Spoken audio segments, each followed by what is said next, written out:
Yo, today it is May 19th, 2019, and I'm here asking the question, what the heck is going on with AEW? Now, to get this started off, I am not the biggest wrestling fan. It's not like I dislike wrestling, but I'm also not a hardcore fan. I don't watch it all the time.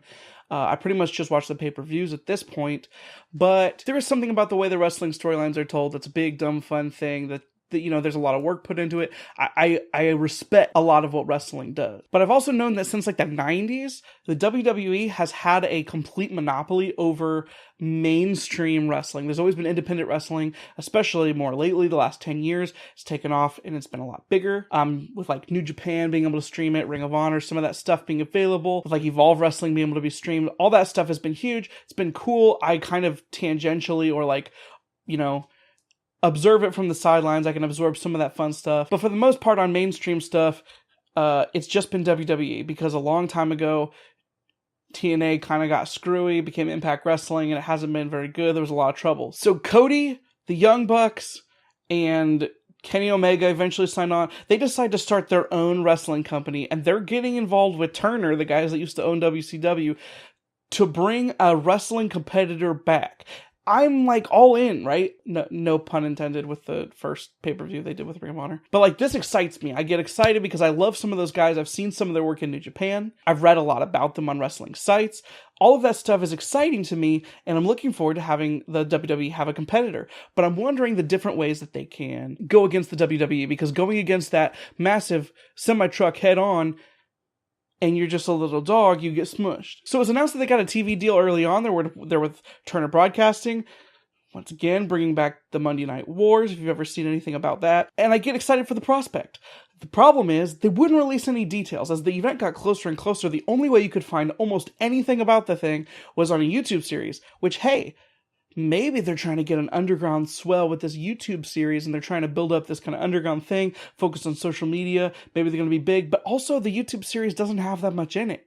It's kind of just releasing little bits here and there. Meanwhile, AEW is building this groundswell, but they're not saying anything. And any time that they say that they're going to say something, nothing happens. Well, in the meantime, while everyone's getting excited about AEW, Impact comes in from out of nowhere with their own streaming service to compete with the WWE, with a small monthly fee being able to get access to all the back catalog and start seeing the new stuff. Impact comes in swinging hard, and wrestling fans are like, okay, cool, I'll take it. I heard Ty Dillinger say on the Edge and Christian podcast recently, the kind of like, hey, a rising tide raises all the ships, so everyone's cool, like, hey. But also, Impact stole some of AEW's thunder, and then AEW comes out and just says, hey, we're gonna be on TNT with a weekly show. Okay, cool. Also, the pay-per-view is coming up, end of this month.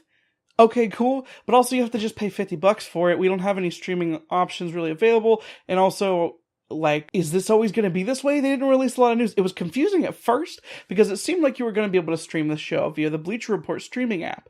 But then they later released that you're going to be able to purchase the show to be able to stream over the Bleacher Report streaming app, which who buys pay-per-views the way that they used to? We're kind of in 2019 and this is a new age with a whole new like mindset. Who does that? I was getting excited to be able to watch Double or Nothing, but now I'm not going to because I don't want to pay for Bleacher Report streaming app and the pay-per-view, or even the pay-per-view by itself, when Impact swung up out of nowhere and they've got this kind of like, they're not indie, but like this kind of smaller underdog groundswell building behind them.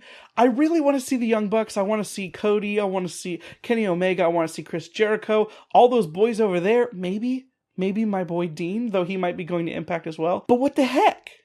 What the heck, AEW? You act like you're going to be this underdog punching up and taking out the WWE, but you're having a really hard time getting messaging out. The messaging that you're getting out's not good. You have a lot of people that people want to see. I don't know if anyone outside of like Vince McMahon wants to see you fail. Triple H wants to see you fail. I really want to see you succeed. I want it to be awesome.